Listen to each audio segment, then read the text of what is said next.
Bienvenidos a Divulgares, el podcast donde exploraremos mitos y realidades sobre ciencia, tecnología e innovación. Soy Ana Olay y el día de hoy estaremos hablando sobre un tema que quizá la mayoría nos hemos preguntado, eh, el cómo es la educación en otros países. Para ayudar a resolver esta duda, el día de hoy contamos con la presencia de tres invitados especiales de distintas nacionalidades.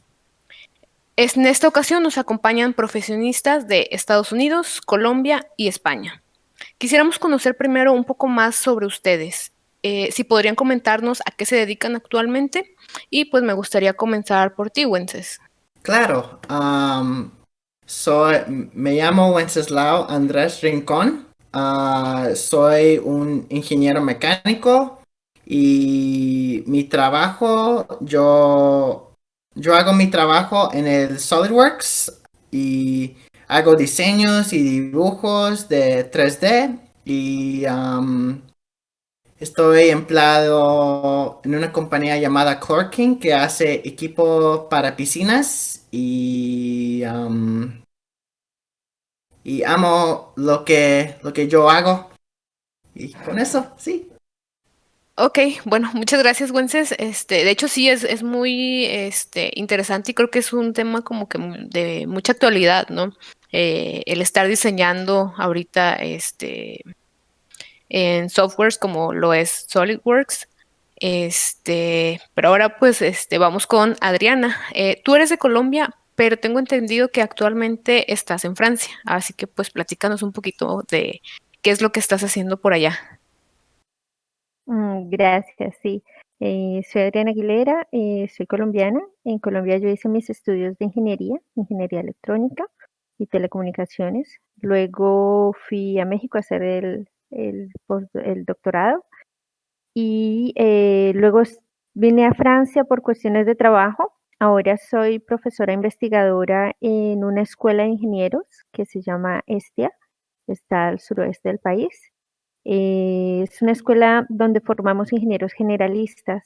Yo soy encargada de la parte de electrónica y control y también hacemos un poco de investigación. Y por el lado de la investigación trabajo con energías renovables.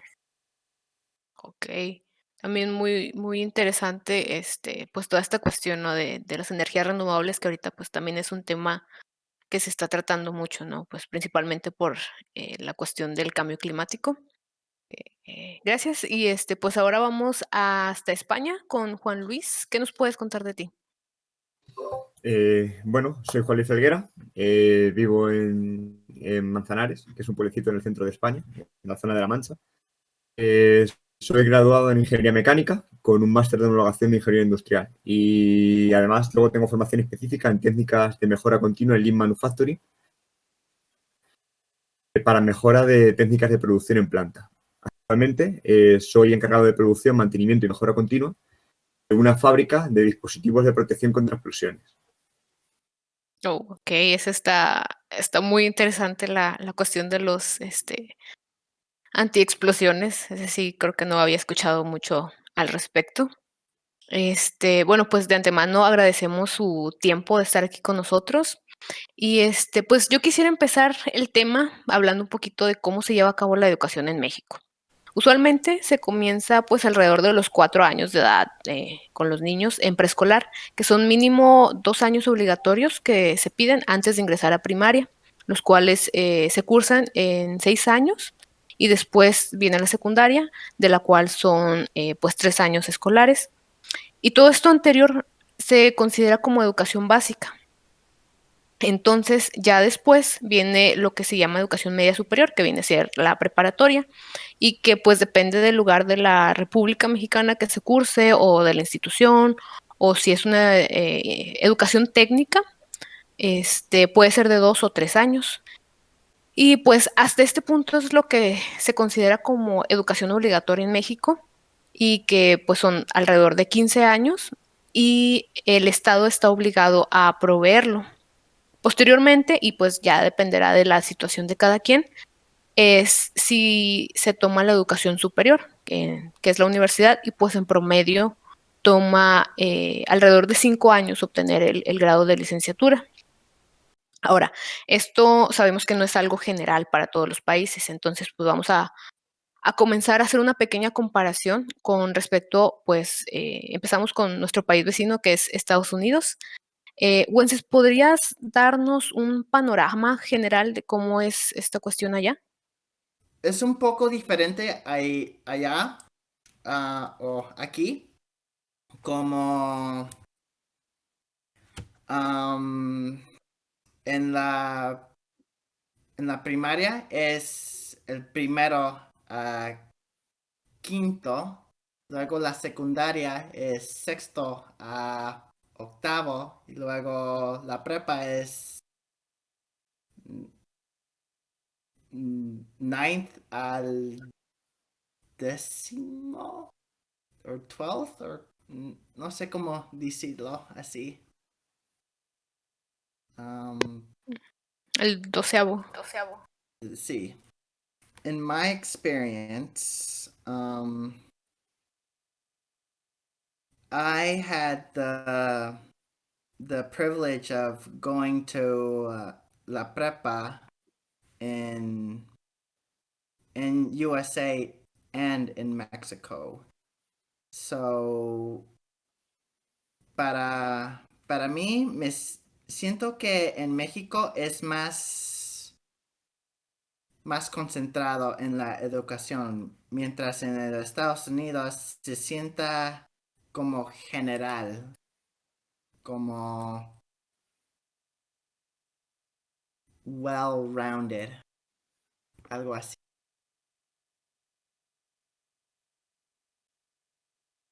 Sí, así lo miro. Ok. Entonces es más como en cuanto a las materias, dirías tú que es como más rounded. En Estados Unidos siento que en la prepa te preparen de hacer well-rounded. Y mientras en México, si, si vas más a ingeniería o más al um, otra profesión, te preparen así.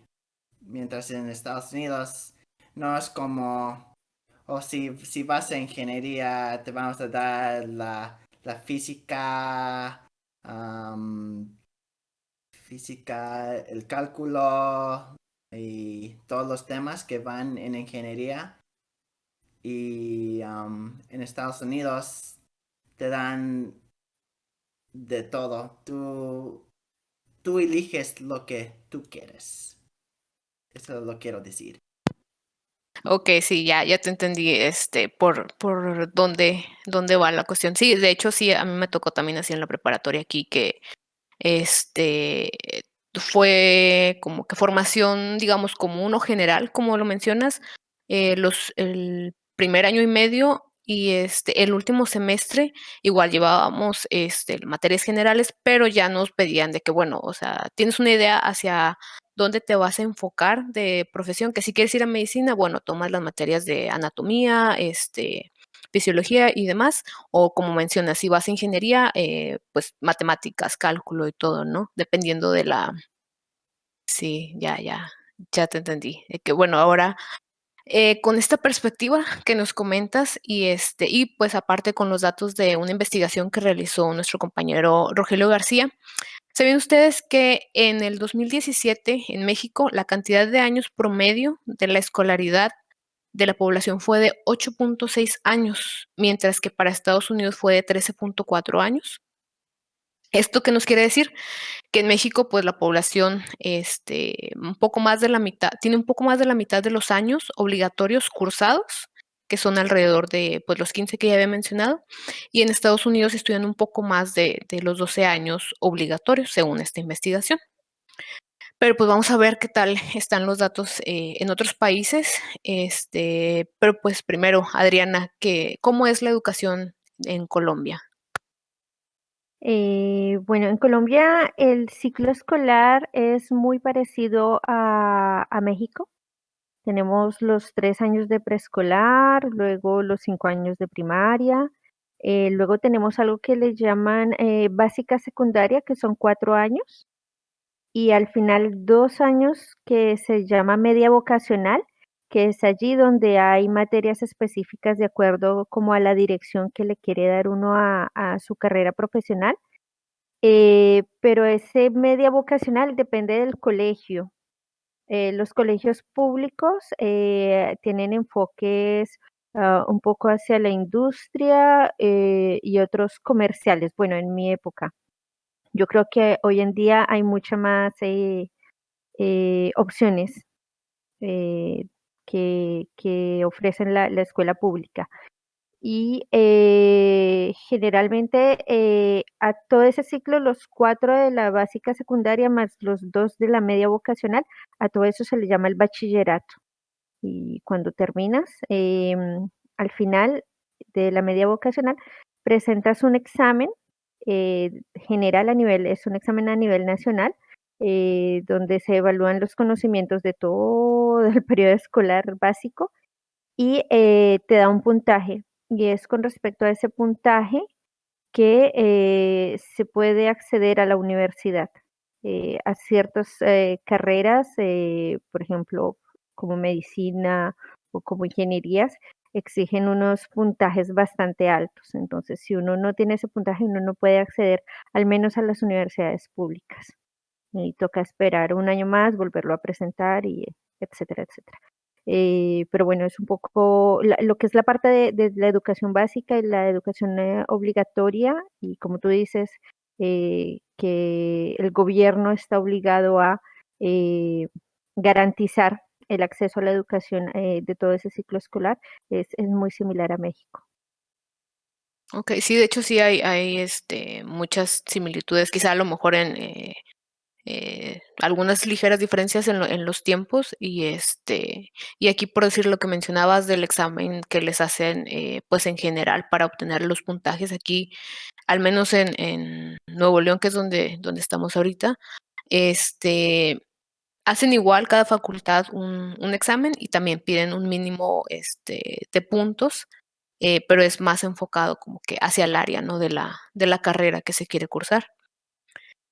Eh, bueno, ahora, pues, retomando los datos de los años de escolaridad promedio, según esta investigación, en Colombia es de 8.3 años, similar, pues, a México. Pero, pues, todavía nos falta la opinión desde España de Juan Luis. ¿Qué tanto cambian los años escolares con respecto a lo que hemos estado mencionando? Pues los años cambian poco. Veo que los sistemas mexicano y colombiano se parecen bastante al español. Empezamos con 3 añitos en el colegio y hacemos unos 3 años de formación de base. Entramos a lo que le llamamos primaria, en la cual estamos 6 años. En la educación primaria hasta que tenemos unos 12 años y ya como que nos cambian hasta de edificio. Vamos a los institutos. La educación secundaria obligatoria. En principio es hasta los 16 años, que es lo mínimo. Es la educación que estamos todos obligados a recibir. Una vez que tienes 16 años ya puedes decidir si haces formación profesional, es decir, si te formas como un técnico para hacer obras, para hacer mantenimiento, chapa, mecánico, oficinista, dejas de estudiar por completo o te centras en lo que sería buscar una carrera, hacer un grado. Se llama bachillerato aquí en España, lo cual son 2 años y aquí tú ya eliges enfocándote en lo que quieres hacer después. Hay 3 tipos de bachilleratos. Está el bachillerato de ciencias, el bachillerato de letras y el bachillerato de artes, en función de lo que quieras hacer después. En mi caso, por ejemplo, fue el bachillerato de ciencias. Al terminar ese bachillerato, te presentas a un examen, que es a nivel nacional, e incluso hay otros países que, por ejemplo, Guinea Ecuatorial, que también fue colonia española, tiene acceso a ese examen, después para venir a la Universidad Española. Se llama selectividad. En la selectividad, la nota de ese examen puntúa el 60% y el 40% las notas medias obtenidas durante el bachillerato. Entonces, con la suma de esas dos notas, tienes una nota de entrada, una nota de corte, para entrar a la carrera a la que tú elijas. En función de la carrera y del tipo de universidad, ya sea pública o privada, por ejemplo, la pública siempre tiene notas de corte más altas, privada, como es pagando, tiene notas menores. En función de la nota que tú obtengas, pues puedes entrar a un grado en una localización o no. Y luego ya en cuanto te vas a los grados, pues aquí, por normativa europea, los grados tienen 4 años y salvo medicina, que tiene 6, por motivos evidentes, necesitan más tiempo. Y los másteres pueden ser desde 6 meses hasta 2 años, en función del máster, de los conocimientos que tengas que adquirir y de dónde lo hagas. Ese sería un poquito a nivel general, cómo funciona la educación en España. Ok, sí, de hecho sí es muy, muy similar y como que siento que se enfocan más hacia lo que quieren hacer, quizá un poco más jóvenes que por decir aquí en México, que es alrededor de los 17, 18 años, ¿no? Y se me hace también muy interesante lo que mencionabas del examen que le da acceso no solamente pues a España, está muy interesante. Y sí, de hecho, medicina aquí también, generalmente también son 6 años que se cursa. Entonces sí, pues vemos que hay ciertas, similitudes, ¿no? Quizá más entre México, España, Colombia, que que Estados Unidos, pero pues, es como que lo interesante, ¿no? De estas cuestiones. Bueno, ahora, según la investigación que estaba mencionando, España tiene un promedio de 9.8 años de los 10 que se marcan como obligatorios. Entonces, pues sí tiene un promedio pues bastante alto en comparación de Colombia y México, que rondan alrededor de los 8 años, que es cerca de la mitad. Con lo anterior en mente, quisiéramos saber cuál es la opinión también de nuestro público. ¿Ustedes hasta qué nivel piensan estudiar? Pues escríbanos en los comentarios o a nuestras redes sociales. Bueno, si bien una cuestión es que el Estado diga que ciertos años tienen que ser obligatorios de cursar, pero también esto nos lleva a otro factor importante y decisivo, ¿no? Que es el acceso a la educación.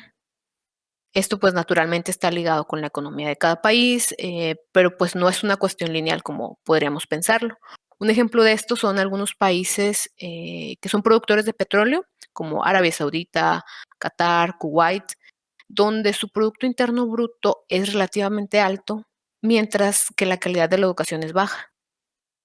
Basándose en el Producto Interno Bruto, se concluyó que el promedio de países que pues están aquí siendo representados por nuestros invitados y pues México, Estados Unidos se encuentra en el primer lugar con 529 puntos. En promedio, España tiene 504 puntos, México 443 puntos y Colombia 413 puntos, que otra vez vemos como que esa similitud, ¿no? En tanto de educación, en economía. Ahora, una pregunta que surge de esto, en su experiencia, ¿qué tan accesible es realmente estudiar en su país de origen? Y pues comenzamos con Adriana. Hay muchas cuestiones. En teoría, bueno, cuando estás en la capital o cuando estás en una gran ciudad, el acceso a la educación es relativamente un poco más fácil. Pero cuando hay niños pequeños en la casa y que necesitas conseguir un cupo en la escuela del barrio, por ejemplo, en la escuela pública del barrio, hay que batallar un poquito. Hay que levantarse muy temprano, ir a hacer filas, o sea, no es tan automático como se debiera. Y por eso muchas personas de clase media tienden a llevar a los niños a escuelas privadas, pero económicamente accesibles.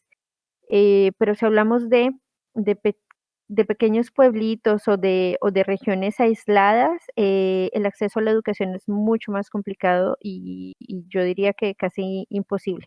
Hay varias regiones del país donde hay una profesora para 20 niños de diferentes grados, donde muchos niños la escuela les queda tan lejos que definitivamente no pueden ir o no pueden ir todos los días.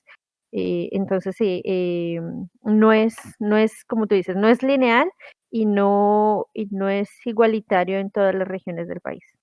desgraciadamente. Sí, pues esa ya es como que otra cuestión, ¿no? También, digo, aparte de lo económico, de el gobierno y todo eso, es ya más cuestión demográfica, ¿no? Que, Así pues es. sí, luego a veces también se ven afectados. Bueno, muchas gracias. Ahora me gustaría saber qué opinas tú al respecto, Juan Luis. Aquí en España la situación es bastante diferente. O sea, es muy difícil encontrarse a alguien que tenga algún problema para ir a una escuela. O sea, también es verdad que la orografía de España es diferente a la que tenéis allí en Colombia. Es una llanura muy grande. Entonces, incluso hasta los pueblos pequeños tienen un colegio cerca a 20 minutos en coche. La escuela pública española funciona mucho mejor que la privada. La privada tiene su razón de ser en educación religiosa, más que principalmente católica, más que en una educación con un mayor alcance. Aquí todo el mundo tiene acceso al colegio, todo el mundo tiene acceso al instituto. Hasta la educación, hasta los 16, 18 años es totalmente gratuita. La educación universitaria está becada. Un alumno, por ejemplo, de ingeniería, aprobando el 60% de las asignaturas, tiene becas para el año que viene. Y aún así, aunque no tuviera beca, los precios de las matrículas aquí en España son bastante bajos. Por ejemplo, he estado pagando unos 1.200 euros al año por estudiar el grado de ingeniería mecánica. Yo veo que estudiar en España es muy asequible y no tiene ninguna dificultad. Tanto si quieres hacer un grado como si quieres hacer formación profesional, como cualquier tipo de formación que quieras hacer. Ok, está muy interesante tener como que ese contraste de países como Colombia y México, donde pues también en México hay ciertas regiones donde se puede presentar lo que mencionaba Adriana que no tienen tan fácil el acceso, que hay veces que hay casos, no sé, en las noticias o que se hacen virales de niño tiene que caminar tantas horas para llegar a la escuela o cositas así, y ver como que las ventajas que tiene España, ¿no? De que es pues algo muy bueno, muy interesante que todo mundo pueda ya ahí como que quizá si escogen o no continuar con sus estudios, pues creo que sería más hacia otros factores, ¿no? Digo, aquí también pues hay algunas becas, y pues formas, ¿no? De que si los alumnos quieren continuar con sus estudios lo hagan, pero sí está muy bien el sistema de educación, como nos mencionas en España. Bueno, muchas gracias. Y ahora, pues, habiendo escuchado sus respuestas de Colombia, España, me gustaría contrastarlo con Wences. Eh, is it really that hard to get college access, like to get into university? Not necessarily, no. Es muy accesible y hasta it's almost required to move further, I guess, like to have a better life, essentially. Para mí, cuando hice mi título para ser ingeniero mecánico, yo vi los costos de la universidad y uy, si no tenía the financial aid para ayudarme para seguir adelante, uy, yo me seguiría in debt que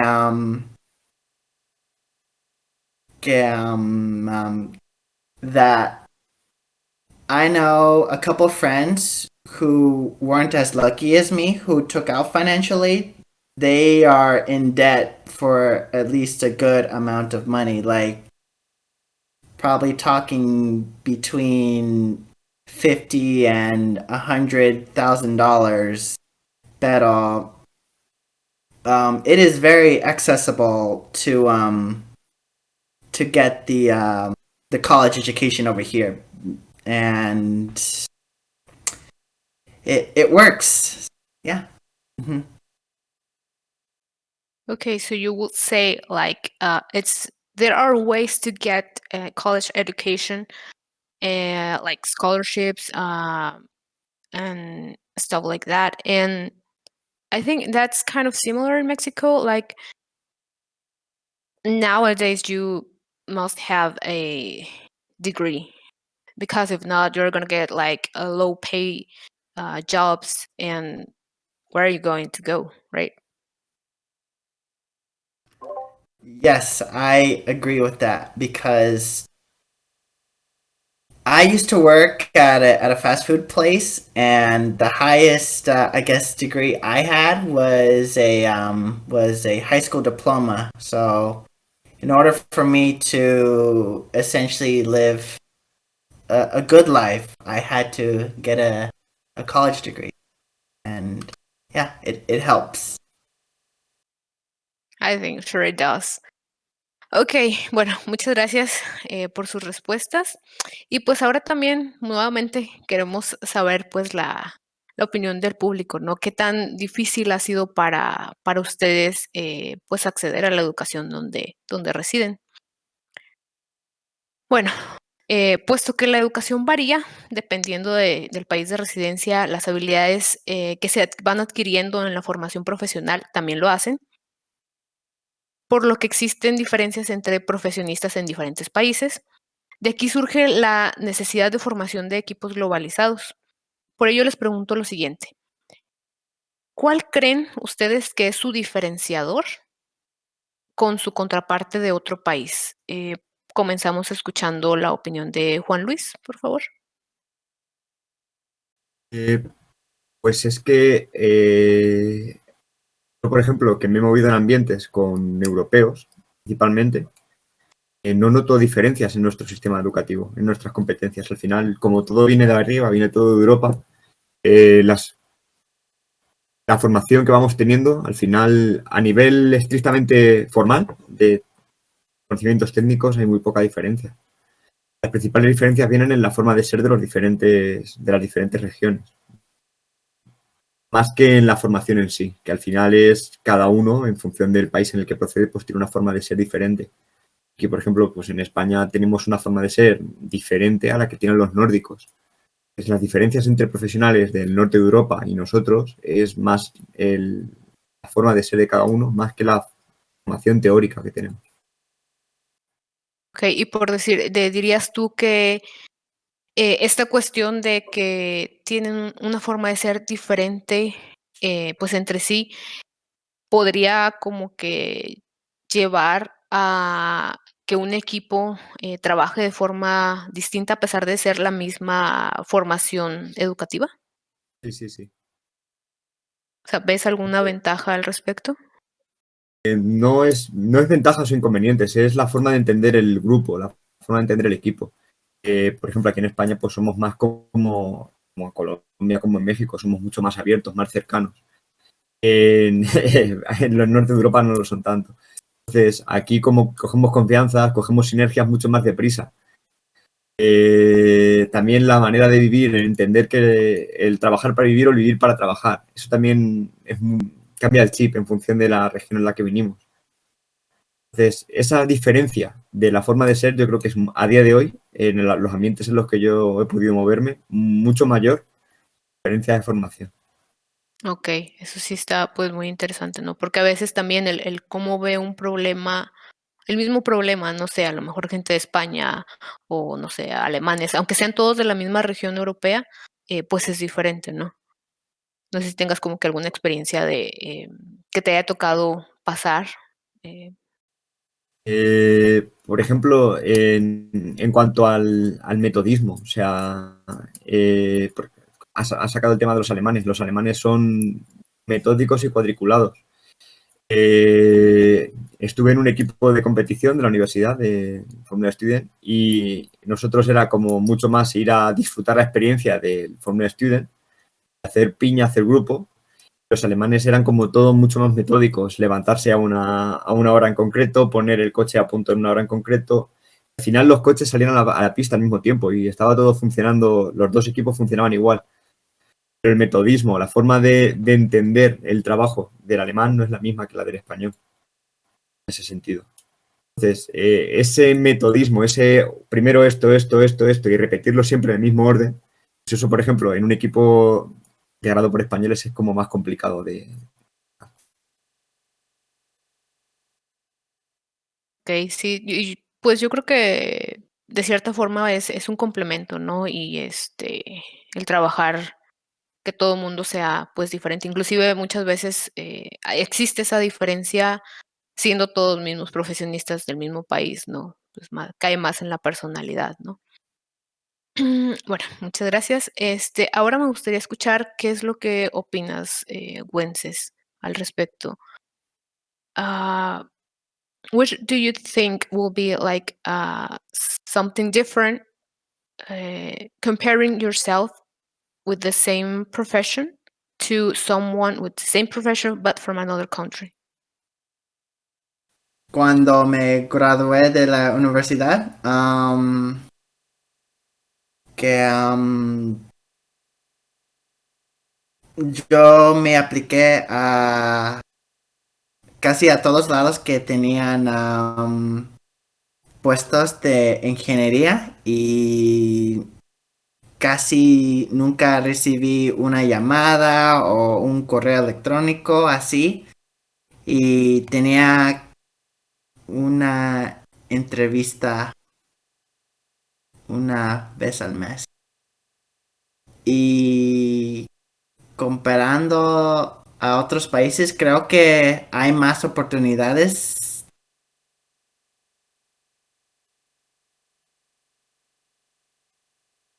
aquí, pero like I want to say that me siento que aquí quieren la experiencia que, que yo casi no lo tengo, porque miren en lo que quieran.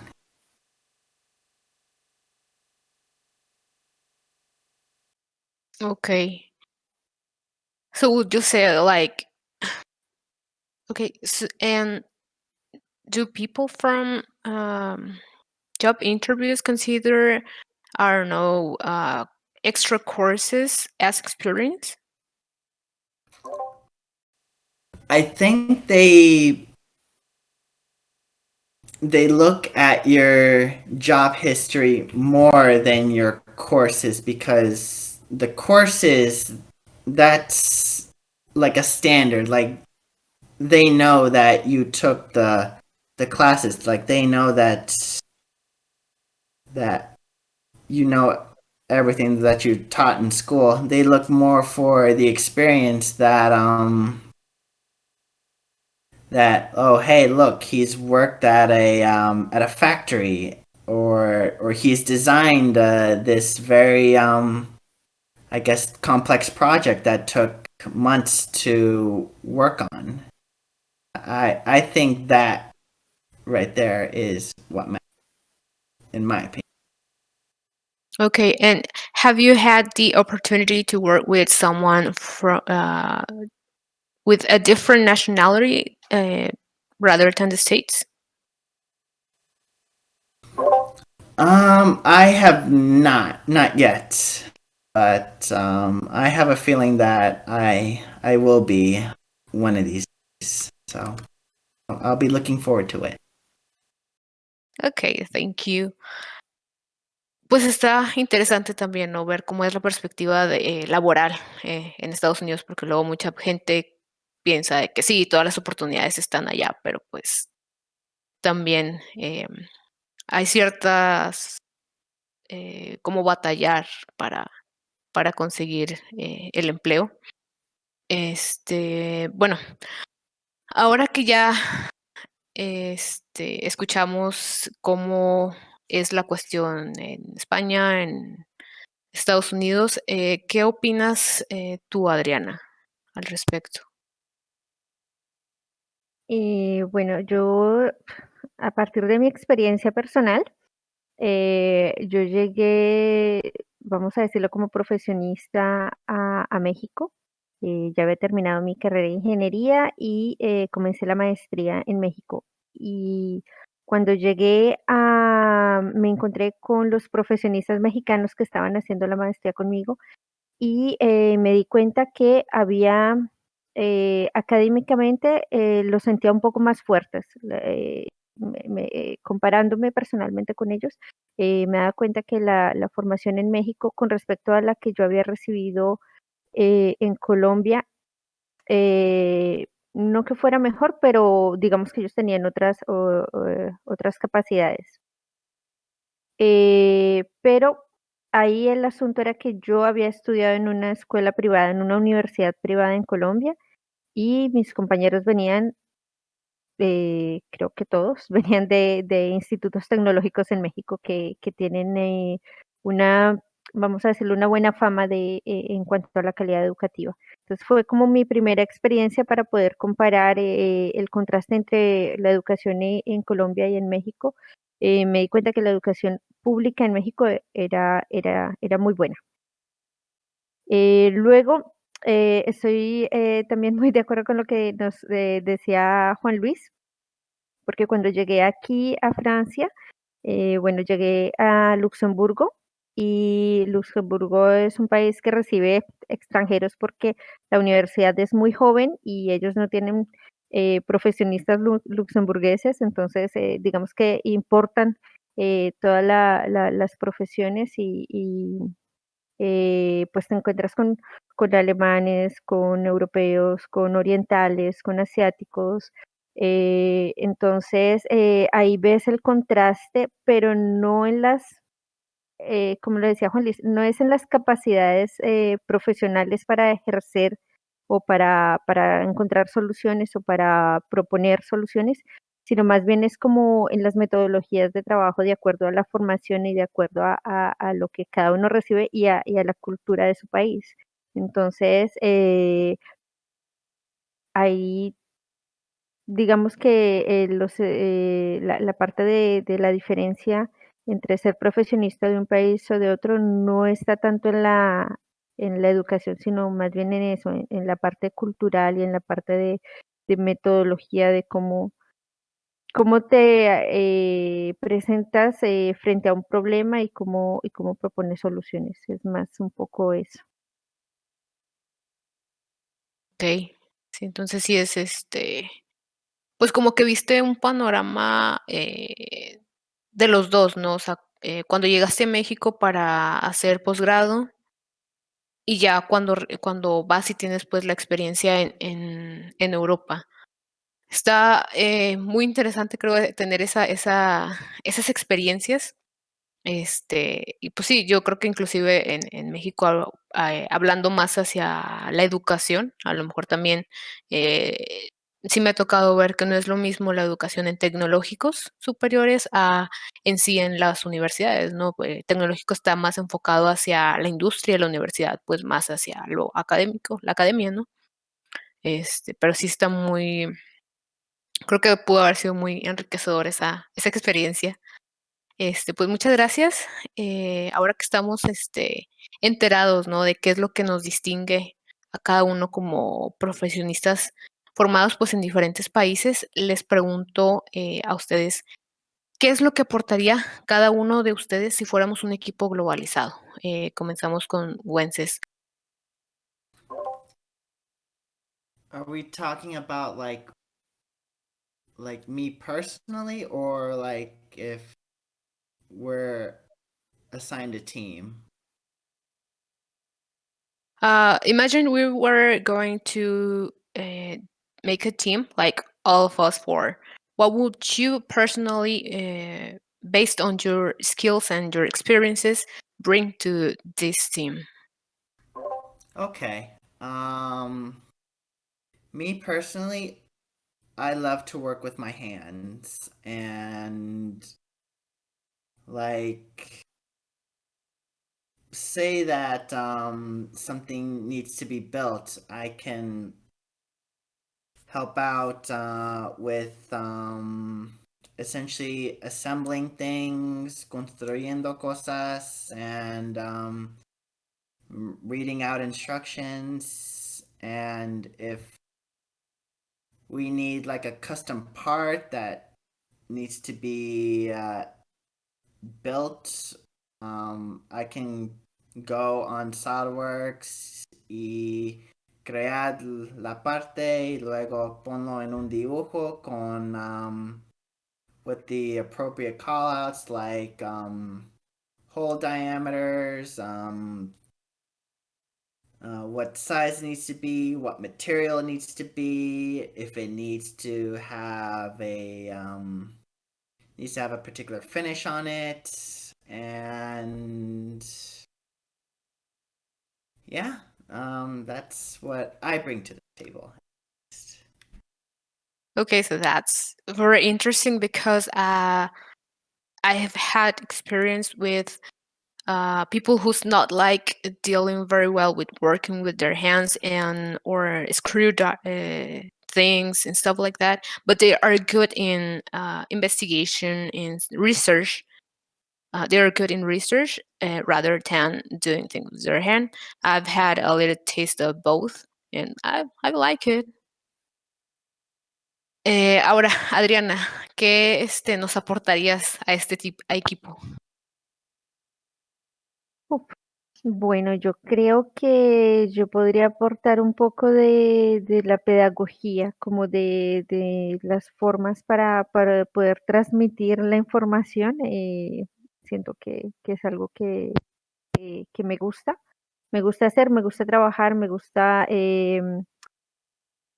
digamos que encontrar herramientas que nos puedan facilitar la forma de enviarle mensaje a los otros que lo entiendan.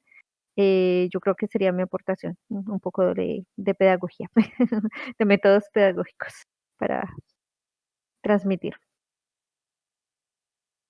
Ok, muchas gracias. Eso creo que es muy importante, ¿no? En un equipo el tener, pues, buena comunicación entre equipo y hacia, por decir, no sé, en un trabajo, eh, a gente externa al equipo.